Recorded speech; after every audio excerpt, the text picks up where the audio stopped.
Bonjour à tous, moi c'est Eve et j'ai décidé de vous faire découvrir le salon d'art contemporain de notre belle ville de Montrouge. C'est ici, au théâtre de la ville de Montrouge, à seulement 5 minutes de la porte d'Orléans, que se déroule le 52e salon d'art contemporain. Il est 17h, j'ai reçu une invitation pour ce soir, mais en attendant, il nous reste 2 heures pour aller voir Alain Ménière, le directeur artistique du salon. Suivez-moi, on y va tout de suite. Alors Alain, j'ai quelques questions à vous poser sur le salon d'art contemporain. Donc, quelle est la tendance cette année? J'ai vu que c'était un petit peu au design. Il y a 2 sections dans le salon. Il y a la section traditionnelle qui est celle où on découvre des artistes et il y a une seconde section et cette année, il est essentiellement consacré au design. Alors, on a des gagnants aussi tous les ans. Il y a des gagnants, il y a un jury. Un jury qui remet des prix. Vous pouvez nous les faire découvrir? On y va, on va les voir, ce sera mieux. On y va tout de suite, merci. D'accord. Monsieur Laménière, on est donc maintenant devant un des prix qui va être remis tout à l'heure. C'est Valérie Breleux.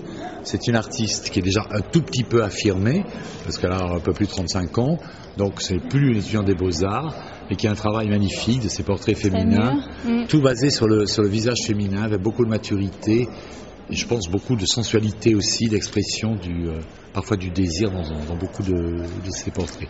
On peut aller voir le second. Je vous suis. Donc voilà, le second prix. Alors c'est à la fois original et très traditionnel parce qu'il travaille sur les vanités. Il a été choisi par l'ensemble du jury avec à cause peut-être aussi de l'intérêt de la lumière et des ombres dans son travail. Alain est parti faire un petit tour. En attendant, je fais une petite pause sur cette très jolie chaise d'Armand. Je ne sais pas trop si j'ai le droit de m'asseoir dessus, mais bon, il n'y a personne, j'en profite. Bon, Alain est toujours pas revenu, je ne sais pas où est Monsieur Laménière, donc en attendant, j'ai trouvé un petit bout de plage. Ce sont des céramiques.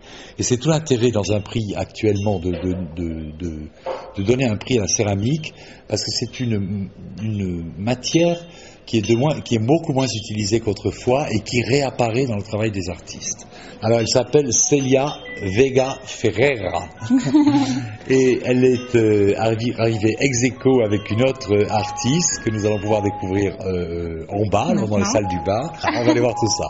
Voilà le 3e prix ex aequo.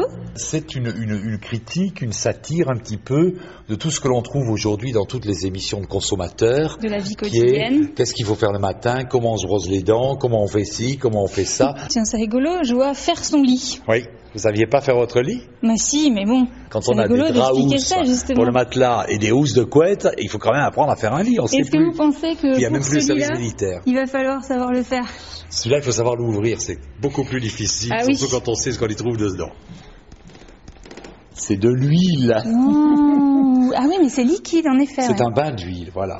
Alain, je vous remercie beaucoup parce que il y a une inauguration qui nous attend dans quelques instants. Oui. Donc je crois qu'il va falloir qu'on aille se faire beau, c'est ça? Ah ben oui, vous n'en avez pas besoin, mais moi. Ça y est, il est 19h, je me suis changée, les artistes sont à l'œuvre et on va les découvrir à l'intérieur. C'est parti. Donc je suis avec Ken Sortet, le premier prix de ce salon d'art contemporain de Montrouge. Félicitations déjà merci pour commencer. Beaucoup. Je travaille beaucoup le dessin et dans mon dessin j'utilise beaucoup le pointillé. Oui. Et c'est vrai que j'avais envie de passer à une réalisation en volume. Et donc j'ai pensé à cette idée d'utiliser des cotillons pour retrouver une image un petit peu en pixels comme ça. Tommaso Nicolao, bonjour. Bonjour. Vous êtes italien, comme on peut l'entendre? Italien. Et donc, c'est votre œuvre qui se trouve juste derrière. Tout à fait. Belle peinture. C'est l'idée de portraits des gens qui participent à des événements mondains. Et dans ce cas-là, notamment, c'est des gens qui vont regarder les tableaux. Donc, il y a un peu un passage conceptuel. Nous, on regarde les gens qui regardaient eux-mêmes les tableaux. En fait. Et donc, des conséquences, c'est nous l'œuvre d'art. Alors, si c'est possible, j'aimerais bien avoir des invitations pour revenir avec mes amis. Des invitations? Mais il n'y a pas de problème, vous venez, il n'y a pas d'invitation. Ah bon? Le salon, c'est entrée libre. Tous les jours, de 10h du matin à 19h. C'est jusqu'à quand? Jusqu'au 20 mai. L'année dernière, il paraît qu'ils ont accueilli 12 000 personnes. C'est pas mal. Tiens, mais... D'ailleurs, j'étais où, moi, l'année dernière? Tu vois, ça fait 52 ans que ça existe. Pourquoi je suis jamais venue avant? Non, mais vraiment, je comprends pas, non, c'est dingue. Qu'est-ce que j'ai fait pendant 52 ans? Ah, bah oui, c'est ça, en fait, j'étais planée déjà au début. Et puis après...